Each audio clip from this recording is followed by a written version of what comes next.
Sometimes people ask me how you go from award-winning broadcast journalist on TV news to now brand storyteller and video producer in the corporate world for ESG and CSR leaders. Well, I think there is a lot of overlap and a lot of things that really make sense that is needed in the space of communications, especially for social impact teams. So here's the overlaps that I see.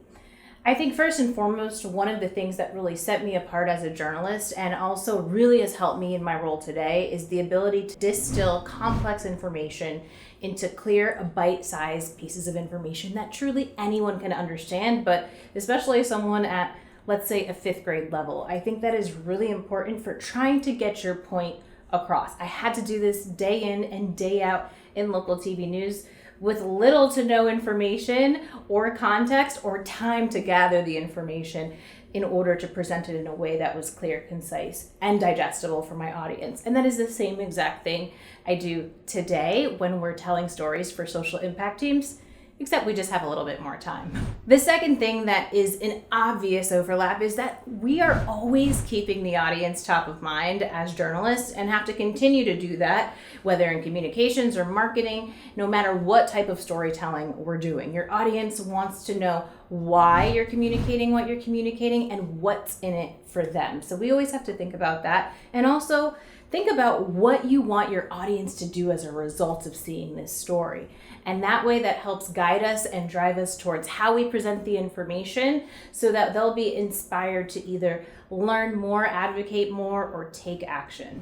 And I think the third clear overlap between journalism and brand storytelling and video production is that we always keep people at the heart of our stories. Every day in local TV news, we were always looking at who is the person in the story. When publicists or PR teams were constantly pitching us and they had no human element, oftentimes we were saying no to those stories. So now being on this side of things where we really help brands tell their social impact stories and make deeper connections with their audiences, the same thing rings true. There needs to be humans at the center of the story. So anytime we're looking at communicating a message, a point of impact, I want to know who are those people who best help tell that story. If any of that resonates with you, I'd be happy to chat and tell you more about what I do, our process, how we work, but most importantly, love to learn more about what you're working on, what initiatives are top of mind as well. So feel free, you'll find some more resources below, my contact information. Can't wait to connect with you.